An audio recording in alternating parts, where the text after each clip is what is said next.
We have to burn all of our clothes, including Jughead's beanie. We'll wash off the blood in the swimming hole. After tonight, we never speak of this, ever.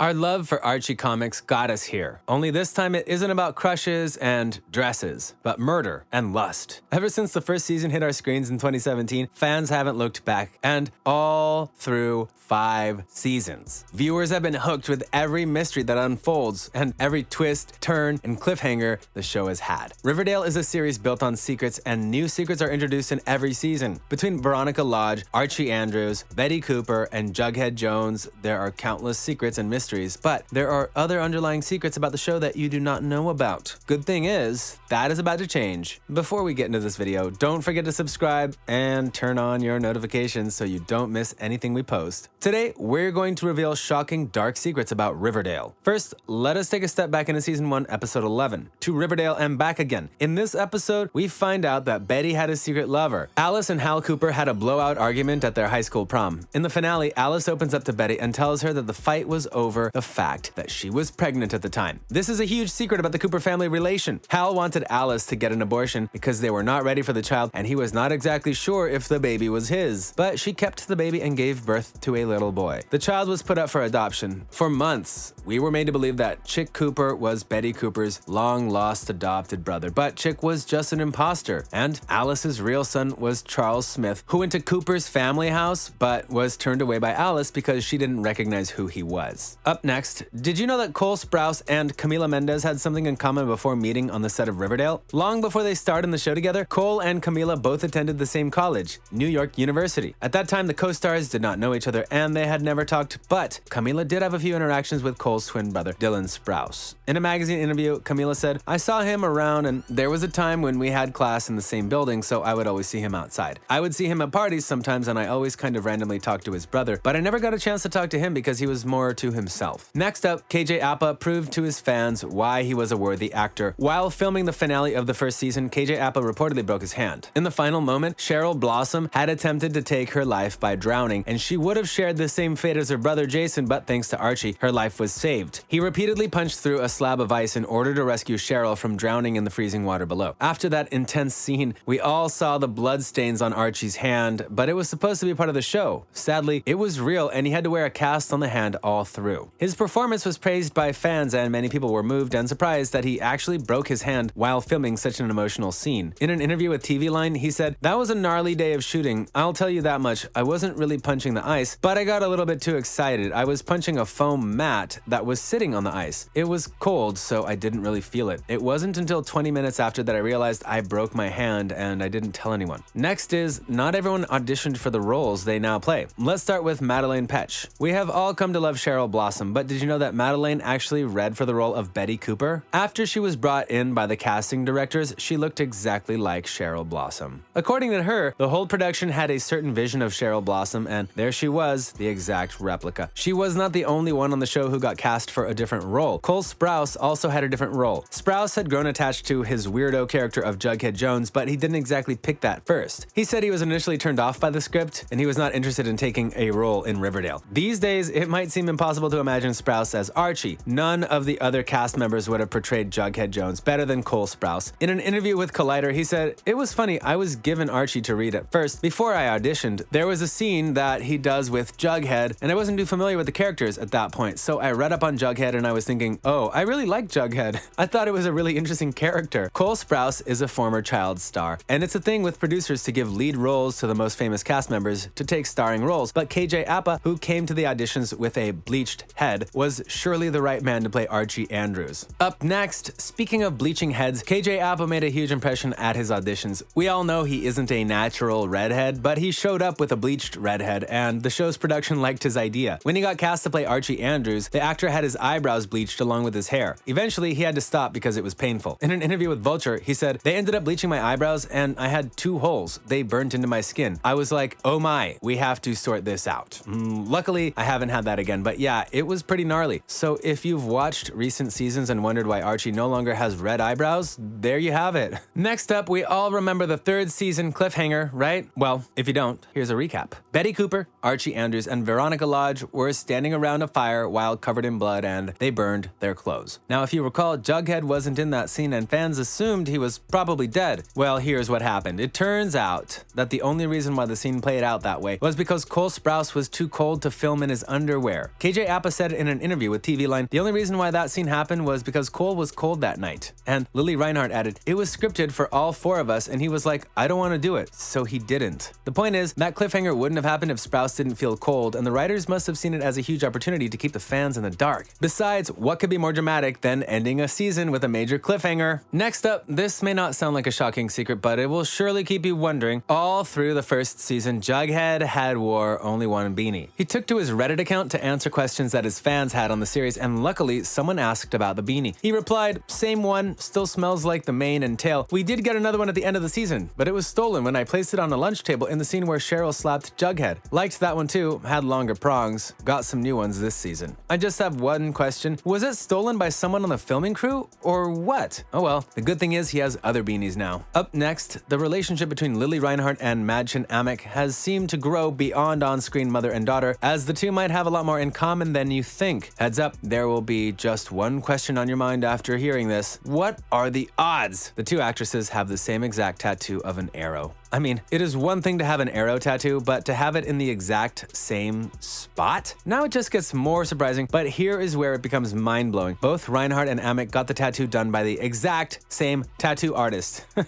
You are thinking it, but I'll say it. What are the odds? Reinhart took to her Instagram to share this information with us. She wrote, my Riverdale mother, Madelaine Amick, and I discovered yesterday that we both have arrow tattoos in the same spot by the same artist. Mother-daughter telepathy, #Riverdale. It may be a simple coincidence, but it's pretty cool. Next up, if you are a hardcore fan, you may know this, but I strongly doubt it. Every Riverdale episode is based on an actual movie. Not all viewers may realize the significance of every episode title of Riverdale. All of the episodes are the names of or a variation of the names of old movies, and it's not just for aesthetic purposes, as they literally tell fans what the episode will be about. The showrunner, Aguirre Sacasa, said to Teen Vogue, we usually work on the episode, and then, as we're going to the end of the breaking of the story, we are like, what is the title of this episode? And then we have a list of provocative titles. The stories often guide us, so if you are someone who likes spoilers, or you're just eager to know what happens next, you could look up the episode title and check out what the movie is about. That is a wrap for today's video. Thank you for watching. Make sure you stick around for more exciting content on this channel.